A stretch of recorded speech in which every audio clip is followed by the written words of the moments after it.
Révérend Bamout et les dispensateurs, shalom, que Dieu vous bénisse. Amen, amen, amen, amen. Qu'il vous bénisse aussi et shalom, Bro John Cat. Amen. Comment allez-vous, homme de Dieu?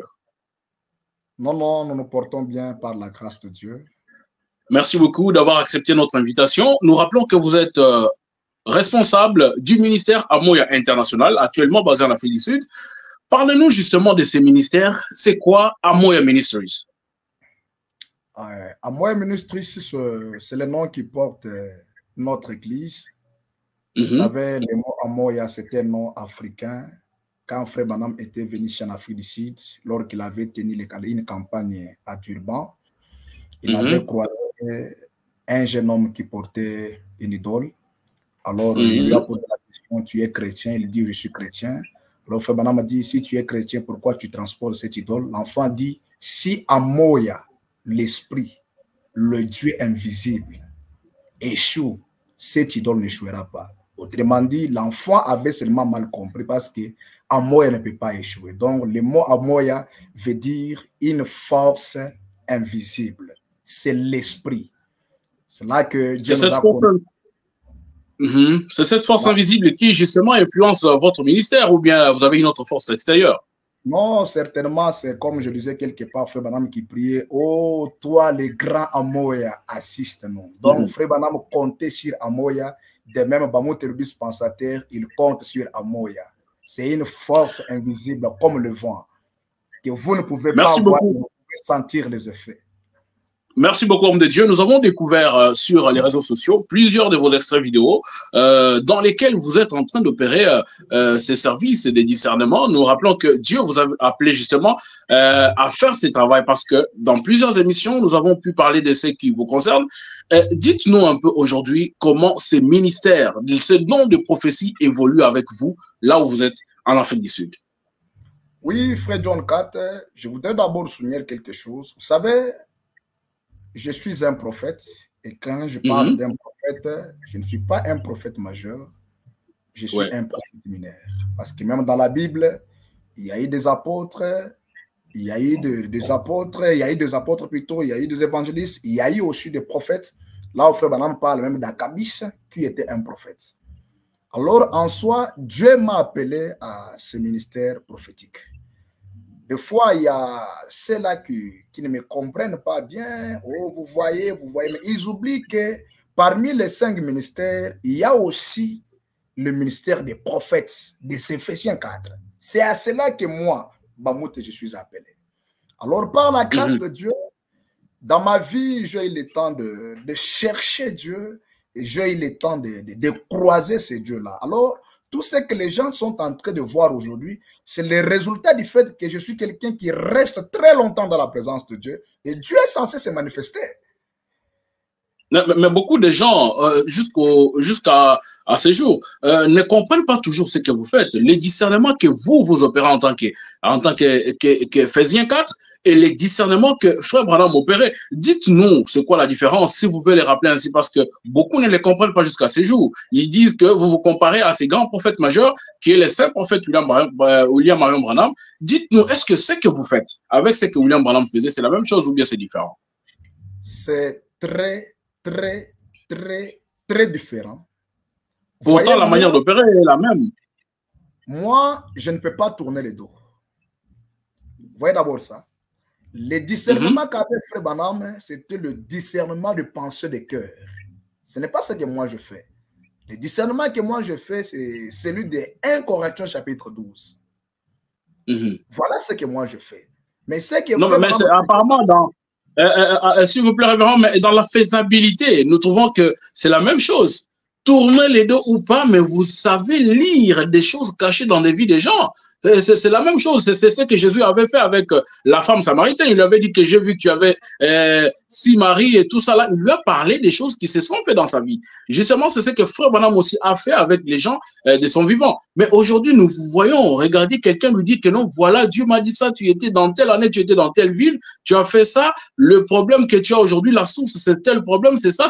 C'est la même chose, c'est le même discernement. Dites-nous, où est-ce qu'il y a la différence, homme de Dieu? Il y a la différence Bro John 4, parce que Frère Branham, lui, était la manifestation du ministère des fils de l'homme. L'homme qui a été chez Abraham, l'homme qui s'est manifesté en Jésus de Nazareth, hein, aujourd'hui, il s'est manifesté à travers William Branham. Mais moi, je crois, de la même manière que l'apôtre Pierre, il pouvait discerner Ananias et lui dire que pourquoi tu trompes le Saint-Esprit? N'est-ce pas que tu as vendu cette parcelle à un tel prix et tu as caché l'argent? Et Frère Branham dit, tout le monde a reconnu que le même don de discernement qui était sur Jésus était tombé sur Pierre. Qui était Pierre? Il était apôtre. Vous voyez au moins, il n'était pas un messager. Je ne sais pas si je me fais comprendre. Alors que les gens ne sont pas étonnés aujourd'hui par rapport à ce qu'ils voient dans ma vie. Oui, c'est normal. Je suis un prophète. Je suis appelé à prêcher, à prophétiser. Je n'ai pas un don de prophétie, mais je suis un prophète mineur. Donc, là, c'est compris alors. Lié avec le prophétique. Est-ce que dans le message, il y a aussi cette histoire de prophète mineur et majeur? Est-ce que c'est à l'heure aujourd'hui? Est-ce que vous pouvez ressortir ça de la parole? Mais Frère Branham le dit. Frère Branham le dit. Il est dit dans quel sermon? Même au temps de la Bible, je crois que dans une prochaine émission, je ferai avec vous, je vais vous lire les citations. J'avais vu même une fois, vous avez fait une émission avec le pasteur Paulin Biakouli. Là, il avait lu une écriture dans la confirmation de la commission. Il a dit que Dieu avait promis de susciter encore des prophètes. C'est Frère Branham. Et vous êtes parmi ces prophètes-là? Oui, il dit il a promis de susciter encore des prophètes avec la commission.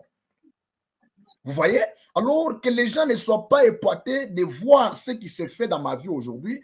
Je suis un prophète de la même manière que lui, il est pasteur, l'autre est apôtre, l'autre est évangéliste. Alors, tout opère par rapport à la grâce qu'il a reçue de Dieu. Alors, s'il a Merci beaucoup.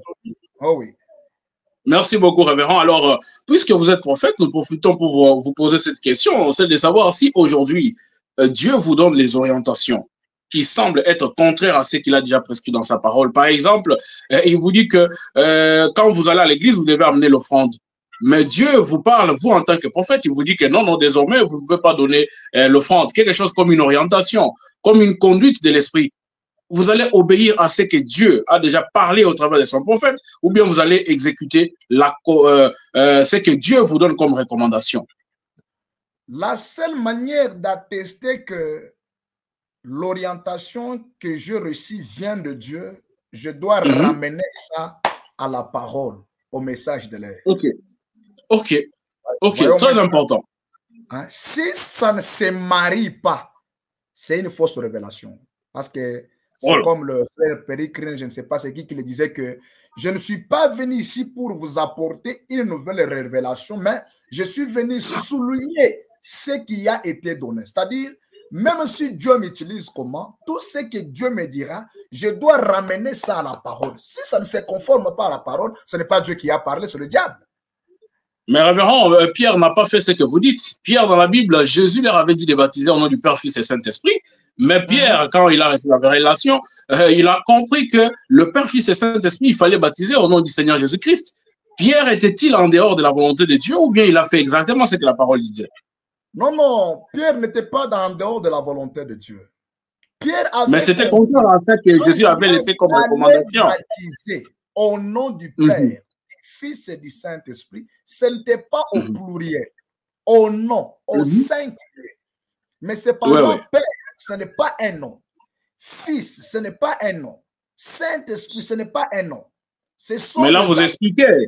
Là, vous expliquez, révérend, c'est que Pierre avait lu, ce qu'il avait entendu de son maître, c'était d'aller baptiser au nom du Père, du Fils et du Saint-Esprit. Et du vivant de Jésus, on a baptisé les gens au nom du Père, du Fils et du Saint-Esprit. Après le départ de Jésus, Pierre comprend que cette révélation du Père, Fils et Saint-Esprit, c'était celle de baptiser au nom du Seigneur Jésus-Christ. Et contraire à ce que Jésus avait dit. C'est différent, là, vous expliquez, révérend. Ce n'est pas seulement contraire, oui, il est vrai que Dieu peut me parler aujourd'hui. Je vous donne un exemple, par exemple. Dans la Bible, il est dit quelque part, ni que non, l'ombre de Pierre pouvait guérir les malades. Mais la Bible dit, on plaçait les malades et l'ombre de Pierre le guérissait. Vous voyez ça? Ça ne fait pas un problème. Maintenant, quand vous vous apportez une révélation et que cette révélation-là va amener les gens où?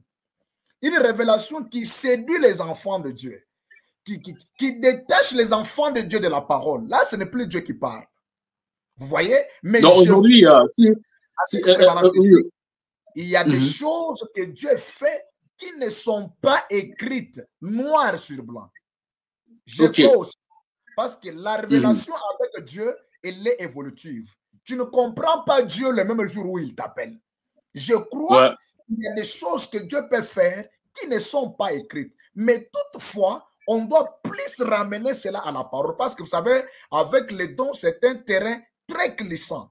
C'est un domaine très dangereux que le diable opère. Exactement, nous avons compris, révérend, que vous nous tirez beaucoup plus vers ce que vous exploitez comme domaine, mais nous vous ramenons encore à ce qui est de la révélation, parce que vous êtes prophète, vous devez nous éclaircir. Il y a des frères qui comprennent aujourd'hui que Frère Branham, de son vivant, il a prêché au nom du Seigneur Jésus-Christ, et que tout après son départ, Frère Branham ne pouvait pas dire tout haut d'adorer en son nom. Il pouvait adorer au nom de William Branham, quand bien même William Branham a condamné ça dans Le Serpent écrasé. Ils ont dit que Jésus, après qu'il est vaincu, il a reçu un nom nouveau. Et pour ces gens, pour ses frères et sœurs, ces précis bien-aimés, ils disent que le nom nouveau de Jésus, c'est Branham. Vous pensez que sur base de cette conduite, sur base de cette révélation, ils peuvent facilement enlever tout ce que William Branham avait prêché dans les cadres de la parole pour embrasser la nouvelle révélation? Est-ce que c'est en ordre avec la parole? Ce n'est pas en ordre avec la parole, frère John Katz. C'est que la distraction. C'est l'ennemi qui est en train de faire cela, essayer de détourner les enfants de Dieu de ce message, afin que même ceux-là qui n'ont pas encore cru, qu'ils commencent maintenant à voir un obstacle. C'est du mensonge, c'est du mensonge. Les seuls noms qui a été donnés, les seuls noms qui nous restent, dans lesquels on doit adorer, on doit tout faire, c'est le nom de Jésus. Vous croyez aussi au nom nouveau de Jésus? Je vous dis vrai, ces histoires-là de dire que le nom nouveau de Jésus, c'est Branham, ah non, non, non. Non, peu importe. Non, pas seulement Branham, peu importe les noms nouveaux que vous avez. Mais vous croyez quand même, parce que c'est aussi la parole, révérend. La vie sur la terre, frère John Katz, n'est que de mystère. Moi, j'ai toujours pris, peut-être, il y a quelqu'un d'autre qui comprend quelque chose que moi, je n'ai pas encore compris. Alors, je ne condamne pas. Mais dans le stade où moi, je suis ici, je ne crois pas à cela. Je dois être sincère. Vous ne croyez pas au nom nouveau? Je ne crois pas à cela. Peut-être quand Dieu me fera aussi grâce, je croirai à ça. Mais à ce niveau, moi, je suis... Merci, révérend, pour votre sincérité. Nous aimons ça. Il faut être franc avec ce que vous avez comme conviction. Et Frère Branham dit qu'il croit en ces gens-là qui s'attachent vraiment à leurs convictions et non qui croient des choses que quelqu'un d'autre a dit. Ça, c'est vraiment une très bonne position. Alors, vous avez quelque chose à ajouter? Je voudrais revenir sur ce que vous venez de parler par rapport au discernement. Maintenant, ça m'épate aujourd'hui parce que je suis taxé de tous les noms. Comme ça était au temps de Jésus, les gens qui disaient que les œuvres qu'il accomplissait là, c'était pas des... Oui, justement, on voulait arriver à cette question, mais si nous pouvons conclure avec cette question que je venais de vous poser sur la révélation, c'est que les enfants de Dieu peuvent retenir, c'est que si Dieu vous révèle quelque chose qui soit contraire à ce qu'il a déjà dit dans la parole, dans les Saintes Écritures, au travers aussi des saints prophètes que nous avons dans notre âge, William Branham, on doit rejeter la révélation pour garder ce qui a déjà été dit. C'est ça? C'est ça ma position. C'est ça ce que je soutiens avec toute mon énergie. Absolument, c'est ça. Alors, on doit aussi retenir que Dieu ne peut pas continuer à parler aujourd'hui. Dieu ne peut pas nous révéler des choses qui ne soient pas écrites dans la Bible. On peut aussi retenir comme ça? Dans ces stades-là, il nous faut beaucoup de réserve. Parce que Frère Branham le dit. Que Dieu fait d'autres choses qui ne sont pas écrites. Je vous donne l'exemple. Au temps de Moïse, nulle part était écrit qu'un jour, on fera un serpent de rein et tout celui qui regardera le serpent, il sera guéri. Ce n'était pas dans les Écritures. Voyons-moi ça. Mais subitement, le Seigneur a improvisé ça. Maintenant, si quelqu'un venait pour dire que non, ça, ce n'est pas écrit, ce n'est pas la parole. Il a dû mourir avec sa maladie. Avec ses écritures, il les écritures sur noir sur blanc, il n'allait pas tenir, il allait mourir. Avec l'apôtre Pierre, la Bible dit, on plaçait les malades et l'ombre de Pierre guérissait les malades. C'était écrit nulle part. C'est ce que je vous ai dit. La révélation avec Dieu est évolutive. Mais toutefois, Dieu peut nous parler de choses qui ne sont pas écrites, mais on ne doit pas faire de cela une doctrine. Ok. On doit garder au moins les deux. Garder les deux pieds. Et ce que Dieu vous a dit dans la révélation et de ce que Dieu vous a parlé au travers de son prophète ou bien dans les Écritures. C'est ça? Voyez, on ne doit pas faire de cela une doctrine, mais on ne peut pas limiter Dieu. Parce que Dieu, il est souverain de faire tout ce qui lui semble bon. Je ne sais pas si je me fais comprendre. Oui, certainement, nous comprenons. Il y a eu la piscine de Bethesda. Ce n'était pas écrit dans la Bible. Voyons moi ça. Alors, s'il y avait un frère ingrédient, excusez-moi le terme, il allait dire, montrez-moi là où c'est écrit. Et il n'allait pas trouver cette écriture-là. Alors, vous voulez dire que nous qui disons, que Branham ou rien, c'est-à-dire tout ce que vous déclarez, Wamba ou Bala, tout ce que vous dites, vous devez le prouver par la parole. Vous pensez que nous sommes incrédules? Non, non, non, non, non, non, non, non. Vous ne m'avez pas bien compris, Frère John 4. Vous ne m'avez pas bien compris. Moi, justement parce que vous avez utilisé le terme incrédule. On s'est dit peut-être que nous qui sommes accrochés à ce que le prophète a dit. On s'est dit, Branham ou rien, donc on ne peut pas dire autre chose. Vous me cherchez des problèmes trop sérieux. Laissez-moi m'expliquer. Moi, je suis de cette école-là, Wamba, Bala. Exactement. Je suis de ceux qui croient comme ça. Parce que la parole de Dieu aujourd'hui, c'est ce que Dieu nous a envoyé à travers Frère Branham. Parce que Dieu dit, Dieu connaissant cet âge, il a pourvu une portion de la parole qui était suffisante pour cet âge-ci. C'est le message de l'homme. Voilà. Vous voyez aussi. Alors, c'est le message qui est le programme de Dieu pour aujourd'hui. Maintenant, dans les domaines où moi je parle, par rapport à cette petite grâce que Dieu m'a donnée, c'est comme ça a été au temps de Frère Branham. Il y a eu une femme, un enfant qui avait une grosse tête comme ça. Dieu lui avait donné une conduite, mais ce n'était pas écrit. Oh my, vous voyez au moins ça. Là, c'est compris. Nous avons compris, homme de Dieu. Merci beaucoup. Merci beaucoup. Nous aurons une émission tout entière où vous allez parler de la révélation. Comment concorder la parole écrite, la parole prononcée par les prophètes et la révélation que Dieu vous donne. Ça, c'est une autre émission que nous annonçons dans les jours qui viennent.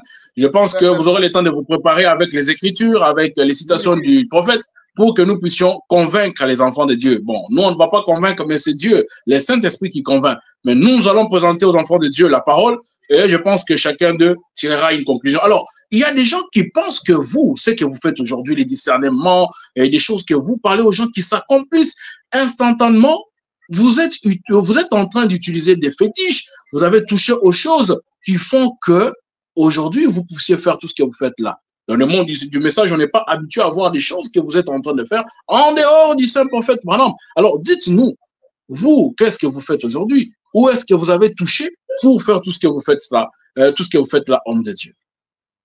Frère John 4, merci beaucoup. Je sais que je suis victime de beaucoup de choses, comme ça a été avec notre Seigneur Jésus-Christ, lui, le grand maître, quand il était sur la terre. Il était taxé de Belzéboul, que c'était par un mauvais esprit qu'il accomplissait ces choses-là. Mais je voudrais attirer votre attention à quelque part. Le plus grand problème avec les gens aujourd'hui, les gens aiment limiter Dieu. Frère John Katz, vous savez, tous on peut être en Christ. Tous on peut être des pasteurs. Tous on peut être des apôtres, mais nous n'aurons jamais le même niveau par rapport à la spiritualité. Suivez-moi très attentivement. On peut être tous sur une même flat, mais vous êtes sur numéro 2, moi je suis sur numéro 10. Mais nous tous, nous sommes sur la même flat. Mais Dieu n'a pas de parti pris. Dieu n'a pas de parti pris. Il accorde à chacun la grâce. Et pourquoi vous deviez avoir un autre niveau plus que les autres? Parce que Dieu, quand il déploie ses dons, il déploie pour ses enfants. Il n'a pas fait de parti pris. De ton intimité avec Dieu. Et j'en profite pour vous dire, il y a des choses que Dieu fera avec vous. Dieu regarde d'abord l'état de votre esprit ou l'état de votre foi. Vous voyez, en Dieu, il y a un certain niveau qu'on doit atteindre. Est-ce que je peux lire quelque chose? Pas de problème, nous sommes là pour ça. Prenez d'abord la Bible dans Apocalypse. Alors, frères et sœurs, vous qui nous suivez en direct du Forum Les Jeunes du Message, nous rappelons ici que nous recevons l'homme de Dieu, le révérend Bamouté les dispensateurs. Il est responsable de Amoya Ministries, basé actuellement en Afrique du Sud. Et je pense qu'avec lui, nous essayons de parler un peu autour du ministère prophétique que Dieu lui a donné et tout ce qu'il est en train d'exercer en Afrique du Sud ou bien partout dans le monde où il essaye d'aller, là où on l'appelle pour justement mettre à service ses grands dons. Alors, homme de Dieu, vous pouvez continuer. Je suis dans Apocalypse chapitre 4. Je commence par le premier verset. Après cela, je regardais et voici une porte était ouverte dans le ciel. La première voix que j'avais entendue était comme le son d'une trompette qui me parlait et dit, monte ici, je te ferai voir ce qui doit arriver dans la suite. Vous allez voir que ici Jean était déjà ravi en esprit. Mais malgré les niveaux dans lesquels il était là, ces niveaux-là n'étaient pas suffisants. Il a fallu qu'il monte encore pour voir ce qui allait arriver à la suite. Je ne sais pas si je me fais comprendre. Très bien. La Bible dit, monte ici, je te ferai voir ce qui doit arriver. C'est-à-dire, même en Dieu, il y a des niveaux. Jean était déjà en esprit. Mais les niveaux dans lesquels il se retrouvait là, pour Dieu, ce niveau-là était trop bas. Il faut qu'il monte encore. C'est-à-dire, en Dieu, il y a des niveaux que nous devons monter. Ce n'est pas en vain, frère John Katz. Vous savez, le jour où Jésus a marché sur les eaux, tous les disciples étaient là.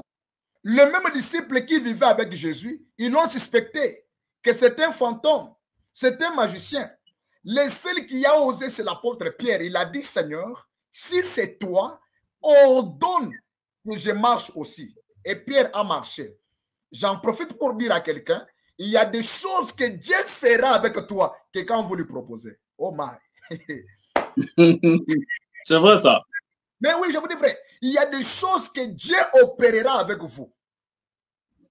Que quand il regarde ton niveau d'esprit là, tous les apôtres étaient là, ils ont commencé à avoir peur, que non, c'est un fantôme. Et Pierre dit, Seigneur, si c'est toi, ordonne. Le seul qui a eu le courage, c'est le seul qui a marché. Donc, en Dieu, il y a des niveaux que nous montons et il y a des choses que Dieu fera avec toi parce qu'il y a des gens, spirituellement parlant, ils sont encore faibles d'esprit. Ils ne sont pas encore montés quelque part avec Dieu. Alors, quelqu'un comme celui-là, là, il n'aura pas l'accès à beaucoup de choses. Comme vous le savez, frère Banam a dit, il y a des choses dans le monde spirituel qu'on ne peut pas dire aux gens. Ça, frère Banam le dit. Vous savez ça? Exactement. Là, frère Banam dit que ne me traitez pas que je suis un mystique. Je ne suis pas un mystique. Je suis un enfant de Dieu sauvé par le sang de l'agneau. Mais dans les domaines spirituels, il y a des choses qu'on ne peut pas dire à tout le monde. Le frère Banam dit, voir même ma femme qui est plus proche de moi, mon fils Billy Paul, ainsi que ma mère, même elles ne connaissent rien à ces sujets. C'est une affaire entre moi et Dieu. Alors que les gens ne soient pas étonnés de voir aujourd'hui Bamouté qui prophétise, qui peut citer le nom de quelqu'un. Donc, quand quelqu'un cite le nom de quelqu'un, ça vous épate. Frère Banam dit, nous étions dans une réunion, il s'est revenu, le Saint-Esprit a révélé son nom. Le Saint-Esprit a révélé son problème. Le Saint-Esprit a révélé là où il est. Donc, le même Saint-Esprit n'agit pas encore. Branham n'est pas seulement, il n'est pas un prophétiseur. Branham, c'est un prophète messager, un révélateur de la parole. On ne peut pas les limiter dans les prophétiques. Mais moi, je suis un prophète. Moi, je ne suis pas un révélateur de la parole. Mais par la grâce prophétique qui m'a été donnée, oui, c'est ça mon ministère. Je peux voir. Même révérend, on sait qu'il est étonnant, c'est que vous-même, vous vous appelez prophète. Frère Branham ne voulait pas qu'on l'appelle prophète. Comment fait-il qu'à votre tour, vous voulez que les gens, et que vous le dites de votre bouche, c'est ce qui est étonnant. Même Jésus ne pouvait pas dire qu'il est Dieu. Quand il dit je suis pasteur, là c'est mauvais, là c'est bien. Il prend le micro, que Dieu vous bénisse, c'est l'apôtre XY. Là, ce n'est pas mauvais. Quand en principe, là, ça devient un problème. En principe, Frère Branham dit que vous ne pouvez pas faire de vous-même ce que vous voulez que vous soyez. Il faut que les autres constatent, comme nous autres. Que je veux. Je ne me fais pas de ce que je veux parce que, en ce qui concerne l'appel, tu ne peux pas être appelé de Dieu sans savoir ton appel. Hein? Donc, vous êtes prophète. Les pasteurs, ils acceptent ça. Mais comment, quand quelqu'un dit qu'il est prophète, comment ça crée un problème? Là, vous parlez des pasteurs qui sont venus après. John Catt, je suis le pasteur John Catt. Là, ce n'est pas un problème. Mais William Branham ne voulait pas ce titre. Il ne voulait pas qu'on l'appelle prophète. Il disait que c'est vous qui m'appelez votre prophète. Mais en lui-même, il ne se disait pas être prophète. Même Jésus, sur la terre, il ne disait pas que j'étais Dieu. Vous voyez, donc il y a des choses que vous-même, vous devez vous réserver à les dire et que d'autres personnes doivent les dire. Je ne sais pas si on s'entend. De ce côté-là, je ne suis pas convaincu. Pourquoi? Parce que tous les jours ici, pour toi, les gens qui se présentent, ils s'appellent je suis apôtre, ils s'appellent je suis pasteur, et je vois même je suis évangéliste. Maintenant, quand moi je me présente que non, je suis le prophète, où est-ce que je fais? Merci beaucoup, homme de Dieu. Révérend Bamout et les dispensateurs, merci. Alors, il y a une autre question qui nous vient en esprit ici. Dites-nous un peu comment vous faites pour prophétiser, pour faire tout ce que vous faites là, discerner les pensées des gens. Ça vous arrive comment? Lorsque vous arrivez pour prêcher, à un moment donné, on vous voit entrer en esprit, commencer à parler des choses. Qu'est-ce que vous faites spécialement pour que vous puissiez voir ce qui se passe dans les vies des gens, voir les problèmes pour lesquels ils sont venus et vous donner aussi des solutions? Et dites-nous, ça se passe comment, révérend, dans quelques minutes? Frère John Catt, c'est comme je vous avais dit, c'est mon appel. C'est comme une fois je parlais avec le pasteur Rachité Omeomga, je lui posais un peu de questions. Bon, moi, Dieu m'a appelé au ministère prophétique. Quand un apôtre prêche, il exerce son apostolat à la chair, vrai ou faux? Oui, c'est vrai ça. Quand un évangéliste prêche, il exerce son ministère évangélique à la chair. Demain, un pasteur.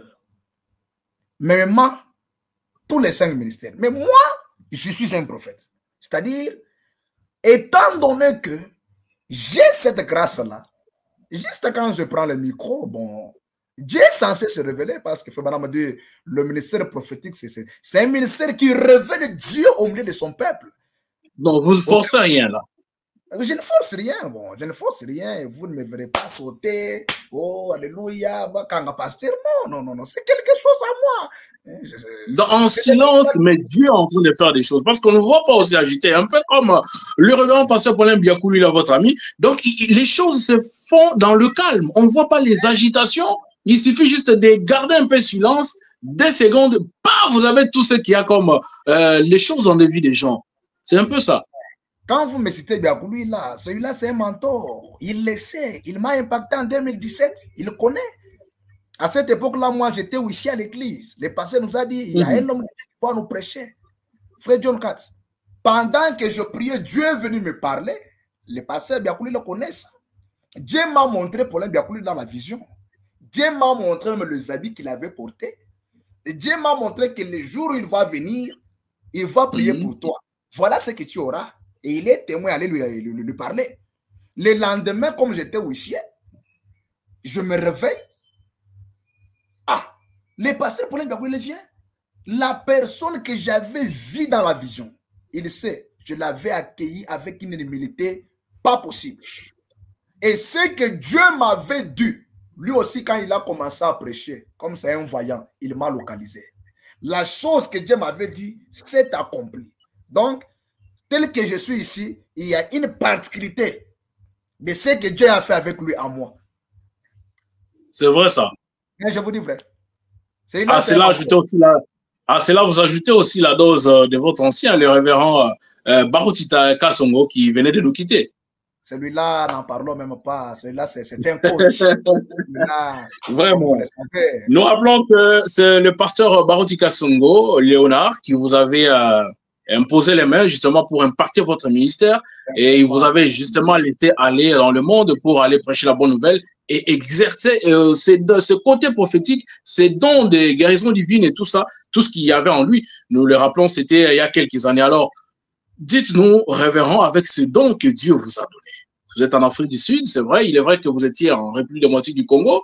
Votre pays d'origine, actuellement, vous êtes en Afrique du Sud. Vous êtes installé. Mais il paraît que vous n'avez pas encore une église que vous dirigez, une église où vous pouvez exercer aisément ce que Dieu vous a donné comme don et que vous partez des églises en église pour exercer le travail divin. Mais est-ce que vous-même, vous avez déjà une église en Afrique du Sud, oui ou non?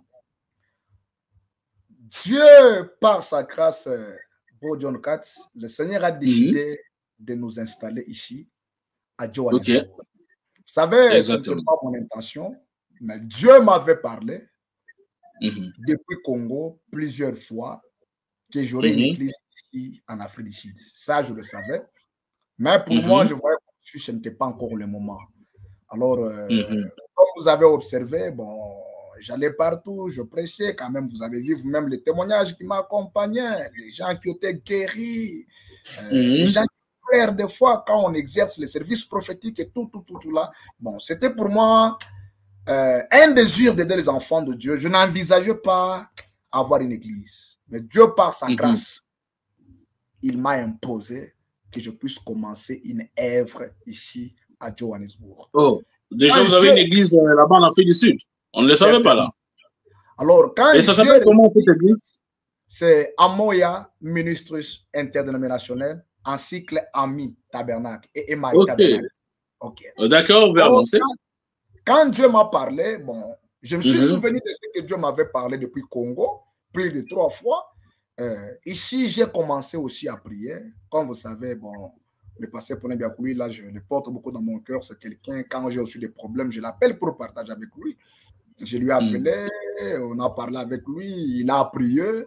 Il m'a appelé pour lui faire voir que non, c'est le moment, voilà comment tu dois procéder, tout. Même Dieu aussi lui a confirmé que c'est le temps que je dois commencer une église. C'est là que je me suis décidé, je n'avais pas le choix. C'est là que EMI a ouvert ses portes depuis le 1er de ce mois de septembre que nous avons commencé l'église. Et cette église n'a pas commencé sur base d'une certaine division. Parce que, comme on l'a dit précédemment, vous avez prêché des églises en église depuis que vous êtes en Afrique du Sud, pratiquement dans 8 ou une année, 8 mois ou une année.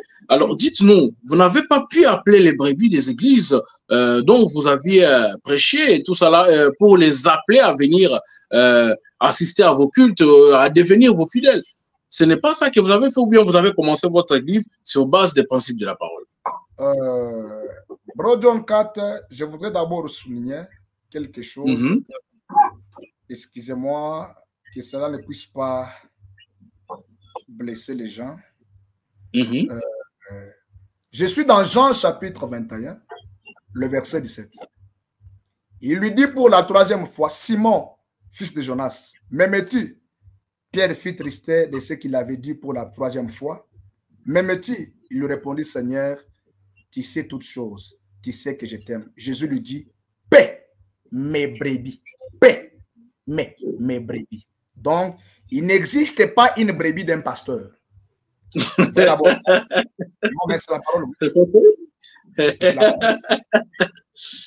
Vraiment. Non, mais il y a des brebis fidèles dans des églises qui étaient déjà parties il y a longtemps et tout. Non, je voudrais souligner quelque chose là. Jésus lui dit, quand tu seras converti, paix, pas tes brebis, mais paix mes brebis. Donc, il n'existe pas le brebis d'un pasteur. Ce sont les brebis de Dieu. Alors, quand je suis venu commencer une église ici, je n'ai pas utilisé cette politique de venir construire une église dans une autre église, non. Je vous signale bien, frère John Katz, je n'ai pas un ministère faible ou je n'ai pas un ministère opportunisé. Il y a beaucoup de gens qui font trop de bruit, mais nous regardons comme ça, vous savez que c'est un ministère qui est appuyé, mais en soi, il n'a pas la chose. Mais justement, c'est à cause de ces dons que Dieu vous a donnés, ces grands ministères que vous avez dit qu'il n'est pas du tout faible, que vous risquez d'arracher les brebis des églises. Non. Justement, c'est de ça que nous voulons parler. Je ne ferai pas aussi ça. Je ne suis pas venu ici pour, ou soit, je le dirais, ou soit, je peux appeler ça, avoir un ministère de récupération. Je récupère 5 brebis, j'ai passé John Katz, je récupère 5 brebis. Moi, je ne suis pas pasteur, malheureusement. Malheureusement, oui. Je récupère 5 brebis, je passe X, Y, et puis je commence à les exhorter. Non. Frère John Katz, vous le savez, depuis Kinshasa, je prenais le baffle, j'allais dans les cours de route, dans le marché, je prêchais la parole. Donc, moi, je n'ai pas commencé après seulement en cherchant le chef d'autrui. Non. Dieu m'a donné cette petite capacité-là, avec la petite grâce que Dieu m'a donnée, de convaincre. Les dons, c'est quoi? C'est la part. On présente ça à quelqu'un. Quand il vient maintenant, on lui présente la parole. Alors, maintenant, les brebis, excusez, révérend, les brebis qui sont dans votre église, ils viennent d'où? Ce sont les incroyants qui n'avaient pas encore créé la parole, ou bien ce sont des frères qui ont vu votre parcours, qui vous ont suivi? Les incroyants, les païens en pantalon. Je dis bien. Alors, si c'est le cas, gloire à Dieu. J'ai commencé l'église, pas une politique que vous trouvez quelqu'un avec un ministère de récupération. Il a récupéré les brebis qu'on avait laissées ici. Il a récupéré là-bas. Il vient dire que non, c'est l'église. Ça, ce n'est pas une église. Je n'ai pas commencé comme ça. J'ai commencé mon église. Vous voyez, ce sont des païens qui sont en pantalon. Exactement, nous essayons de voir quand même, oui. Ils sont en pantalon.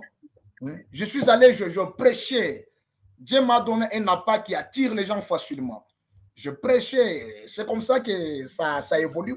Et nous tenons sur la grâce de Dieu. Mais maintenant aussi, chacun aussi est libre de faire son choix. Si aujourd'hui quelqu'un décide de venir prier chez moi, je ne dois pas le chasser. Oh non, il a des brebis. Non, moi je ne veux pas jouer cette politique-là de commencer avec des brebis déjà, non. Mais quand même, la personne est libre. Maintenant, ces brebis-là dont vous parlez, aujourd'hui, ils sont à combien? Votre église compte combien de brebis? Je vous ai dit que c'est une église que nous venons de commencer il y a de cela même 2 semaines. Une église, ça peut être combien? Je vous cache un peu ce mystère-là, je ne veux pas avoir de problème. Il y a des églises qui commencent avec 200 personnes à la fois. Hein? Donc, dans 2 semaines, ils ont déjà plusieurs personnes. C'est la récupération. Même moi ici, j'ai la capacité de faire ça. J'ai la capacité d'influencer. Pour votre information. Vous êtes à combien? Vous êtes à combien actuellement, révérend? Vos brebis sont à combien? Au-delà de 10. C'est une église qui vient de commencer. Et ces gens-là, ils sont des Congolais comme vous ou bien ils sont des autochtones, des Sud-Africains et ou bien des autres nations? Au Mozambique, il y a les Zimbabwéens. D'ailleurs, une chose que je vous dis, je ne suis pas venu ici pour faire une mutualité congolaise.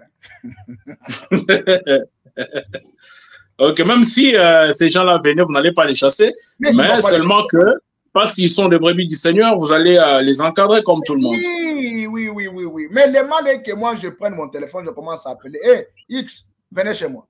Hey, Y, venez chez moi. Hey, Y, là, ça sera mal. D'accord, merci beaucoup, homme de Dieu. Merci beaucoup, homme de Dieu. Je ne vais pas le chasser. Exactement. Ou soit quand les portes de leurs églises sont fermées. Il peut venir nous soutenir, ce n'est pas un péché, c'est la parole. Merci beaucoup, révérend Bamouté, dispensateur. Nous sommes très contents de vous avoir dans ce numéro. Dans cette émission du Forum Les Jeunes du Message, nous comptons vraiment sur vos prières aussi pour le travail que nous faisons. Alors, nous voulons ici vous accorder un dernier mot, si jamais il y en avait, pour que vous puissiez vous adresser aux enfants de Dieu. Nous savons que vous avez commencé une nouvelle église. Parlez-nous de l'adresse. Comment est-ce qu'ils peuvent venir vous fréquenter en Afrique du Sud dans cette nouvelle église que vous venez de commencer, ainsi que les numéros de téléphone pour ceux qui sont au loin, qui peuvent aussi vous contacter.